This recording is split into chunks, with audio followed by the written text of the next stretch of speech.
ಎಲ್ರಿಗೂ ನಮಸ್ತೆ, hi, welcome back to my channel. ನಾನೀಗ ನಮ್ಮ ಊರಿಗೆ ಬಂದಿದ್ದೀನಿ.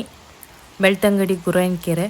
ನಾನು ಹುಟ್ಟಿ ಬೆಳೆದ ಊರು ಇದು. ನಮ್ಮನೆ ಬೆಂಗಳೂರಿಂದ ಗುರಾಯನಕೆರೆಗೆ 1 ವೀಕ್ ಸ್ಟೇ ಆಗಲಿಕ್ಕೆ ಬಂದಿದ್ದೆ ಅಮ್ಮನ ಮನೆಯಲ್ಲಿ.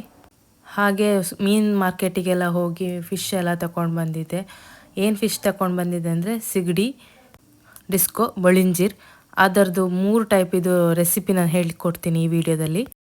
ಮೊದಲಿಗೆ 12 ಮೆಣಸನ್ನು ನಾನು ಮಿಕ್ಸಿ ಜಾರಿಗೆ ಹಾಕ್ತಿದ್ದೀನಿ. ಇದನ್ನು ಫ್ರೈ ಮಾಡಿ ಹಾಕ್ತಾಯಿದ್ದೀನಿ. ಹಾಗೆ 1.5 ಚಮಚ ಧನಿಯಾ ಕಾಳನ್ನು ಹಾಕ್ತಾಯಿದ್ದೀನಿ. ಜೀರಿಗೆ 1 ಚಿಟಿಕೆ ಹಾಕ್ತಾಯಿದ್ದೀನಿ. ಎಲ್ಲವನ್ನು ಹುರ್ಕೊಂಡೇ ಹಾಕ್ತಾಯಿದ್ದೀನಿ. ಆಮೇಲೆ ಅರಿಶಿಣ ಅರ್ಧ ಚಮಚ, 5 ಎಸಳು ಬೆಳ್ಳುಳ್ಳಿ, 1 ಸಣ್ಣ ಗಾತ್ರದ ಹುಣಸೆ ಹುಳಿಯನ್ನು ಹಾಕ್ತಾಯಿದ್ದೀನಿ. ಅರ್ಧ ಇಂಚು ಶುಂಠಿ ಹಾಕಿ ಮಿಕ್ಸಿಯಲ್ಲಿ ಗ್ರೈಂಡ್ ಮಾಡಿ. ಫಸ್ಟಿಗೆ ನೀರು ಹಾಕದೆ ಗ್ರೈಂಡ್ ಮಾಡಿ ಸ್ವಲ್ಪ ಹುಡಿ ಆದ ನಂತರ ಸ್ವಲ್ಪ ಕರಿಬೇವು ಎಲೆಯನ್ನು ಬಾಡಿಸಿ ಅದಕ್ಕೆ ಗ್ರೈಂಡ್ ಮಾಡಲಿಕ್ಕೆ ಹಾಕಿ, ಆಮೇಲೆ ಸ್ವಲ್ಪ ನೀರು ಹಾಕಿ ನೈಸಾಗಿ ರುಬ್ಕೊಳ್ಳಿ. ಮೊದಲಿಗೆ ನಾನು ಡಿಸ್ಕೋ ಫಿಶ್ ಅಂತ ತಗೊಂಡಿದ್ದೀನಿ. ಇದನ್ನು ಮ್ಯಾರಿನೇಟ್ ಮಾಡಿಡಬೇಕು. ಒಂದು 10 ನಿಮಿಷ ಇಟ್ಟರೂ ಸಾಕಾಗುತ್ತೆ. ಮ್ಯಾರಿನೇಟಿಗೆ ಉಪ್ಪು, ಅರಿಶಿಣ ಹುಡಿ, ನಿಂಬೆಯನ್ನು ಹಾಕಿ ಚೆನ್ನಾಗಿ ಮಿಕ್ಸ್ ಮಾಡಿ ಒಂದು 10 ನಿಮಿಷ ಇಡಬೇಕಾಗ್ತದೆ. ಚೆನ್ನಾಗಿ ಎಳ್ಕೊಳ್ಬೇಕು. ಅದಕ್ಕೋಸ್ಕರ ಚೆನ್ನಾಗಿ ಮಿಕ್ಸ್ ಮಾಡಿ ಎತ್ತಿಡಿ. ಇವಾಗ ರುಬ್ಬಿರುವ ಮಸಾಲೆಯನ್ನು ಒಂದು 3 ಚಮಚ ಆಗುವಷ್ಟು ಹಾಕಿದ್ದೀನಿ. ಅದಾದ ನಂತರ ಇದಕ್ಕೆ 1.5 ಚಮಚ ಕಾರ್ನ್ಫ್ಲೋರ್ ಹಾಕಿ ಸ್ವಲ್ಪ ಉಪ್ಪು ಹಾಕಿ ಮಿಕ್ಸ್ ಮಾಡಿ ಇಟ್ಟಿದ್ದೀನಿ. ಯಾಕಂತ ಹೇಳಿದರೆ ನಾನು ತುಂಬ ತಗೊಳ್ಳಿಲ್ಲ. ನಾನು ಇನ್ನೊಂದು ಕೂಡ ಫ್ರೈ ಮಾಡಲಿಕ್ಕಿತ್ತು, ಬಳಿಂಜಿರ್ ಅಂತೇಳಿ, ಅದನ್ನು ಕೂಡ ಫ್ರೈ ಮಾಡಲಿಕ್ಕೆ ಇದರಲ್ಲಿ ಮಾಡ್ತೇನೆ. ಅದಕ್ಕೋಸ್ಕರ ನಾನು 1-3 ಚಮಚ ತಗೊಂಡಿದ್ದೆ. ಇವಾಗ ಉಪ್ಪು ಹಾಕಿ ಚೆನ್ನಾಗಿ ಮಿಕ್ಸ್ ಮಾಡಿದ್ದೀನಿ. ಇವಾಗ ಏನು ಮ್ಯಾರಿನೇಟ್ ಮಾಡಲಿಕ್ಕೆ ಇಟ್ಕೊಂಡಿದ್ದೆ ಡಿಸ್ಕೋವನ್ನು, ಅದಕ್ಕೆ ಸ್ವಲ್ಪನೇ ಅಂತೇಳಿ ಚೆನ್ನಾಗಿ ಮಿಕ್ಸ್ ಮಾಡ್ತಾಯಿದ್ದೀನಿ. ಮಸಾಲೆಯನ್ನು ಅದರ ಒಳಗಡೆ, ಮೀನಿನ ಒಳಗಡೆ ಎಲ್ಲ ಚೆನ್ನಾಗಿ ಹೋಗಬೇಕು. ಆವಾಗ ತುಂಬ ಟೇಸ್ಟ್ ಬರ್ತದೆ. ಈ ಥರ ಮಾಡೋದ್ರಿಂದ ಮೀನು ಟೇಸ್ಟ್ ಇನ್ನೂ ಜಾಸ್ತಿ ಆಗ್ತದೆ. ಈ ಹೊರಗಡೆ ಸಿಗುವ ಹುಡಿ ಹಾಕಿ ಫಿಶ್ ಫ್ರೈ ಮಾಡಿದರೆ ಅಷ್ಟೇನು ಟೇಸ್ಟ್ ಬರಲ್ಲ. ಹಾಗೆ ಸ್ವಲ್ಪ ಖಾರ ಅನಿಸ್ತದೆ ನಾಲಿಗೆಗೆಲ್ಲ. ಇದಾದರೆ ತುಂಬ ಚೆನ್ನಾಗಿರ್ತದೆ. ಇದೆಲ್ಲ ಆದಮೇಲೆ ನಾನು ಫ್ರಿಜ್ ಒಳಗಡೆ 1/4 ಗಂಟೆ ಇಟ್ಟಿದ್ದೆ ಮಸಾಲ ಇಳ್ಕೊಳ್ಳಿ ಅಂತ ಹೇಳಿ. ಇವಾಗ ಒಂದು ತವಾಗೆ ಎಣ್ಣೆ ಹಾಕಿ, ಎಣ್ಣೆ ಬಿಸಿ ಆದ ನಂತರ ಫಿಶ್ ಹಾಕಿದ್ದೀನಿ. ನಮ್ಮ ಮನೆಯಲ್ಲಿ ಕಬ್ಬಿಣದ ತವಾನೇ ಯೂಸ್ ಮಾಡೋದು ಫಿಶ್ ಫ್ರೈಗೆ. ಇವಾಗ ಮೇಲ್ಗಡೆಯಿಂದ ಕರಿಬೇವು ಎಲೆಯನ್ನು ಇಟ್ಟಿದ್ದೀನಿ.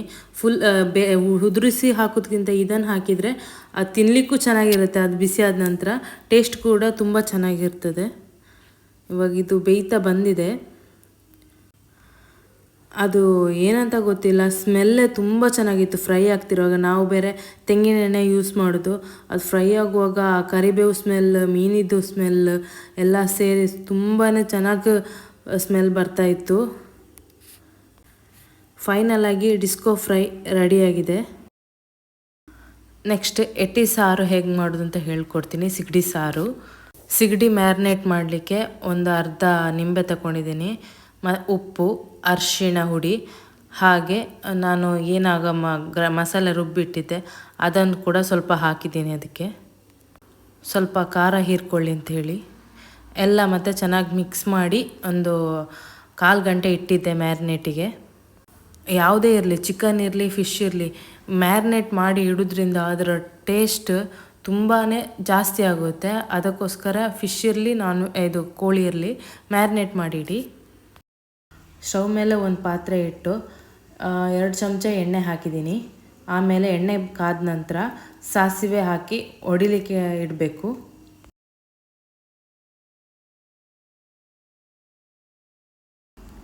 ಸಾಸಿವೆ ಒಡೆದಾದ್ಮೇಲೆ ಒಂದು ನೀರುಳ್ಳಿ ತಗೊಂಡಿದ್ದೀನಿ.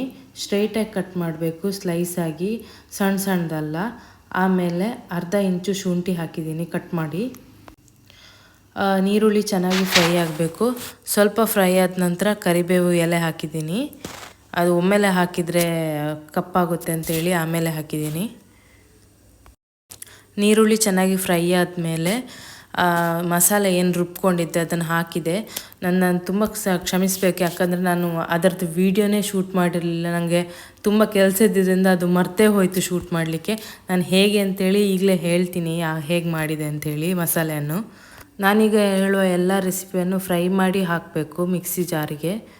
8ರಿಂದ 9 ಮೆಣಸು, 1/2 ಚಮಚ ಧನಿಯಾ ಕಾಳು ಮತ್ತು 1 ಚಮಚ ಬಡೆ ಸೊಪ್ಪು, 3ರಿಂದ 4 ಮೆಂತ್ಯ ಕಾಳು, ಆಮೇಲೆ ಕರಿಬೇವು ಎಲೆ. ಇದನ್ನು ಇಷ್ಟು ಫ್ರೈ ಮಾಡಿ ಮಿಕ್ಸಿ ಜಾರಿಗೆ ಹಾಕಬೇಕು. ನೆಕ್ಸ್ಟ್ ಅರ್ಧ ನೀರುಳ್ಳಿ, ಅರ್ಧ ಇಂಚು ಶುಂಠಿ ಮತ್ತು 4 ಎಸಳು ಬೆಳ್ಳುಳ್ಳಿ ಹಾಕಬೇಕು. ಆಮೇಲೆ ಅರಿಶಿಣ ಮತ್ತು ಹುಣಸೆ ಹುಳಿಯನ್ನು ಹಾಕಿದ್ದೀನಿ. ಇದನ್ನೆಲ್ಲ ಹಾಕಿ ಮಿಕ್ಸಿ ಜಾರ್ನಲ್ಲಿ ಚೆನ್ನಾಗಿ ರುಬ್ಕೊಳ್ಳಿ. ರುಬ್ಬಾದ ನಂತರ ನಾನು ಒಂದು ಪಾತ್ರೆಯಲ್ಲಿ ಏನು ಒಗ್ಗರಣೆ ಹಾಕಿದ್ದೆ ಅದಕ್ಕೆ ಮಿಕ್ಸ್ ಮಾಡಿ ನೀರು ಹಾಕಿ ಕುದಿಸ್ಲಿಕ್ಕಿಟ್ಟೆ. ಕುದಿ ಬಂದಮೇಲೆ ಏನು ಸಿಗಡಿ ಮ್ಯಾರಿನೇಟ್ ಮಾಡಿ ಇಟ್ಟಿದ್ನ ಅದನ್ನೆಲ್ಲ ಒಂದೊಂದಾಗಿ ಹಾಕಿದೆ, ಮೆಲ್ಲ ಹಾಕಿದೆ. ಹಾಕಿ ಚೆನ್ನಾಗಿ ಮಿಕ್ಸ್ ಮಾಡಿದೆ. ಮಿಕ್ಸ್ ಮಾಡಿ ಒಂದು ಸಣ್ಣ ಉರಿಯಲ್ಲಿ ಒಂದು 5 ನಿಮಿಷ ಇಟ್ಟೆ. ಆಮೇಲೆ ಬಂದು ಇನ್ನೊಂದು ಸರಿ ಸೌಂಡ್ ಹಾಕಿ 10 ನಿಮಿಷ ಇಟ್ಟೆ. ಯಾಕಂತೇಳಿದರೆ ತುಂಬ ದಪ್ಪ ಆಗಿತ್ತು, ಸ್ವಲ್ಪ ನೀರು ಹಾಕಿಟ್ಟೆ. ಹಾಗೆ ಉಪ್ಪು ಸರಿ ಇದೆನಾ ಇಲ್ವಾ ಅಂತೇಳಿ ಇವಾಗಲೇ ಚೆಕ್ ಮಾಡಿ ಒಂದು ಕುದಿ ಬಂದ ನಂತರ.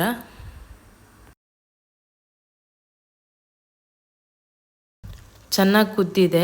ಸಿಗಡಿ ಬೆಂದಿದ ಇಲ್ವಾ ಅಂತ ಹೇಳಿ ನೋಡ್ಲಿಕ್ಕೆ ಅದು ಓ ಶೇಪಲ್ಲಿ ಬಂದಿದ್ದರೆ ಬೆಂದಿದೆ ಅಂತೇಳಿ ಅರ್ಥ. ಅರ್ಧ ಯು ಶೇಪಲ್ಲಿ ಎಲ್ಲ ಬಂದಿದ್ದರೆ ಅದು ಬೆಂದಿಲ್ಲ ಅಂತೇಳಿ ಅರ್ಥ, ಅರ್ಧ ಬೆಂದಿದೆ ಅಂತೇಳಿ ಅರ್ಥ.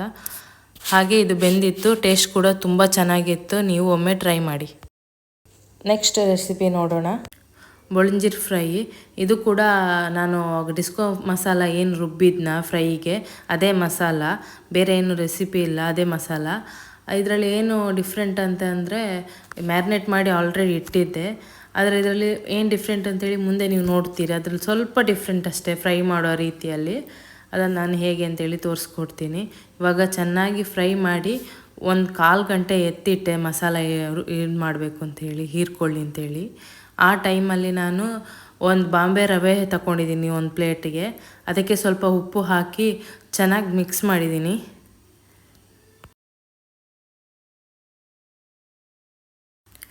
ಇವಾಗ ಮಿಕ್ಸ್ ಆದ ನಂತರ ನಾವೇನು ಬೊಳಂಜಿರು ಇದಿದೆ ಅದನ್ನು ರವದಲ್ಲಿ ಕೋಟ್ ಮಾಡಿ ಇಟ್ಟಿದ್ದೀನಿ. ಎಲ್ಲವನ್ನು ರವದಲ್ಲಿ ಕೋಟ್ ಮಾಡಿ ಇಟ್ಟಿದ್ದೀನಿ. ಇದೇ ಫಿಶ್, ಈ ಬೊಳಂಜಿರ್ ಮೀನನ್ನು ರವೆ ಫ್ರೈ ಮಾಡಿ ಡೀಪ್ ಫ್ರೈ ಮಾಡಿದರೆ ತುಂಬಾ ಚೆನ್ನಾಗಿರುತ್ತೆ. ಅದರ ಮುಳ್ಳೆಲ್ಲ ಹಾಗೆ ತಿನ್ಬೋದು. ಇವಾಗ ಎಣ್ಣೆ ಹಾಕಿ ಕಾದ ನಂತರ ಫಿಶ್ ಹಾಕಿದ್ದೀನಿ. ಒಂದೊಂದೇ ಫಿಶನ್ನು ಬಿಡಬೇಕಾಗ್ತದೆ ಇದರಲ್ಲಿ, ಯಾಕಂದರೆ ರವೆ ಬಿಟ್ಟೋಗ್ತದೆ, ಅದಕ್ಕೆ ಮೆಲ್ಲ ಬಿಡಬೇಕಾಗ್ತದೆ. ಇದಕ್ಕೆ ಮಾತ್ರ ತುಂಬಾ ಎಣ್ಣೆ ಬೇಕು, ಯಾಕಂದರೆ ಡೀಪ್ ಫ್ರೈ ಮಾಡೋದ್ರಿಂದ ತುಂಬ ಎಣ್ಣೆ ಬೇಕಾಗ್ತದೆ. ನಾನು ಸ್ವಲ್ಪ ಎಣ್ಣೆ ಕಮ್ಮಿ ಯೂಸ್ ಮಾಡೋದ್ರಿಂದ ಸ್ವಲ್ಪನೇ ಹಾಕ್ತಾಯಿದ್ದೀನಿ.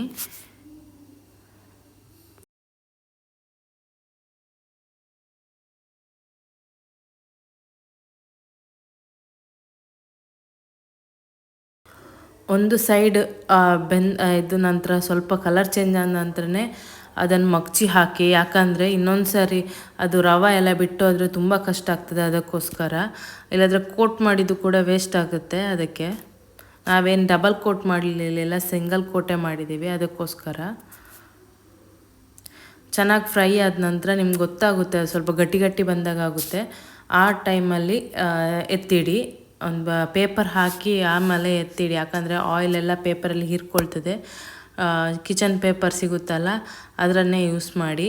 ಆಯಿಲೆಲ್ಲ ಜಾಸ್ತಿ ತಿನ್ಲಿಕ್ಕೆ ಹೋಗಬೇಡಿ. ನಾವು ತೆಂಗಿನೆಣ್ಣೆ ಯೂಸ್ ಮಾಡೋದು, ಆದರೂ ನಾನು ಹೇಳ್ತಿರೋದು ತೆಂಗಿನೆಣ್ಣೆ ಯೂಸ್ ಗುಡ್, ಆದರೂ ಆಯಿಲ್ ಜಾಸ್ತಿ ಒಳ್ಳೆಯದಲ್ಲ, ಅದಕ್ಕೋಸ್ಕರ ಹೇಳ್ತಿದ್ದೀನಿ. ಇದು ನಮ್ಮನೇಲಿ ಮಾಡಿದ ಫಿಶ್ಶಿದು ರೆಸಿಪೀಸ್. ನಿಮಗೆ ಇಷ್ಟ ಆಗಿದ್ದಲ್ಲಿ ಪ್ಲೀಸ್ ಲೈಕ್ ಮತ್ತು ಶೇರ್ ಮಾಡಿ. ತುಂಬ ಟೇಸ್ಟ್ ಅಂತೂ ತುಂಬಾ ಚೆನ್ನಾಗಿತ್ತು. ಅಪ್ಪ ಅಮ್ಮ ಇಬ್ಬರು ಚೆನ್ನಾಗಿದೆ ಅಂತ ಹೇಳಿದರು. ನೀವು ಕೂಡ ಟ್ರೈ ಮಾಡಿ, ತುಂಬ ಚೆನ್ನಾಗಿ ಬಂದಿತ್ತು. ಹಾಗೆ ನನ್ನ ಚಾನಲನ್ನು ಸಬ್ಸ್ಕ್ರೈಬ್ ಆಗಿ. Thank you.